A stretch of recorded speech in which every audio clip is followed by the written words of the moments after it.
Hindi mo lang namamalayan, pero pagdating sa iyong kaperahan, stuck ka pa rin. Ang turo ng ating mga magulang. Mag-aral ng mabuti, magsipag para makatapos ng pag-aaral at makapaghanap ng magandang trabaho. Ganito din ba ang turo at aral ng mga magulang mo sa'yo? Makapaghanap ng magandang trabaho para kumita ng pera. Yun na, tapos na. Ang pangaral na ito ang dahilan kung bakit hanggang ngayon marami sa atin ay stuck pa rin at hirap pa rin sa ating kaperahan. Kasi naturuan lang tayong kumita ng pera pero hindi tayo naturuan na mag-ipon at magpalago ng pera.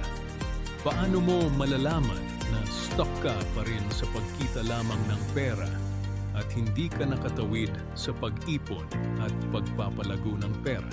6 na peso na ipon bawat araw, 1,800 sa isang buwan, 21,600 sa isang taon, 216,000 sa 10 taon. Tanong ilang taon ka na nagtatrabaho? 5 taon? 10 taon? Sa 6 na peso bawat araw na ipon, ay meron ka na sanang 108,000 pagkatapos ng 10 taon. Marami sa atin, wala. Kaya marami sa atin stuck pa rin sa pagkita ng pera, hindi pa nakatawid sa pag-iipon at pagpapalago ng pera. Ang pagpapalago ng pera ay ang paglagay ng ating ipon sa isang bagay na kung saan ito ay kikita ng pera nang wala kang ginagawa.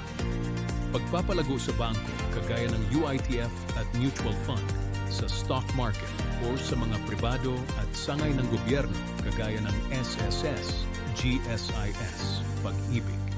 Pagpatayo ng mga paupahan, isang bagay kung saan kumikita ka nang wala nang ginagawa. Tanong, kung wala kang ipon, wala ka ring ilalago na pera habang buhay kang stuck sa pagtrabaho upang kumita ng pera. Tanong, kaya mo bang magtrabaho habang buhay? Kaya kami tumutulong makatawid ang bawat Filipino sa pamamagitan ng programang naghihukayat na magsimulang mag-ipon ng 70 pesos bawat araw. Sa aming programa, sa 70 pesos bawat araw mong ipon ay kaya mong protektahan ang iyong pamilya laban sa maagang pagkamatay. Dahil sa pamamagitan ng aming programa, ang iyong pamilya ay protektado ng life insurance sa halagang 700,000 peso. Ikaw din ay protektado laban sa mga kritikal na sakit sa halagang 72,000. Ang iyong bawat hulog ay pinapalayo sa stock market upang ito ay tumubo at hindi kainin ng pagtaas ng bilihin. Sa 10 taon, ikaw ay may kabuuang ipon na hihigit sa 210,000 peso na iyong magagamit sa mga pangangailangan sa pag-aaral ng iyong anak.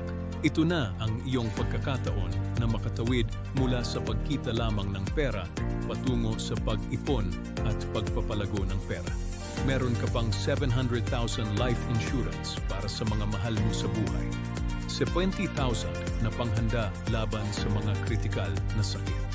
Subukan mo kaming tawagan para ikaw ay makapagsimula ng tumawid mula sa pagkita ng pera papunta sa pag-ipon at pagpapalago.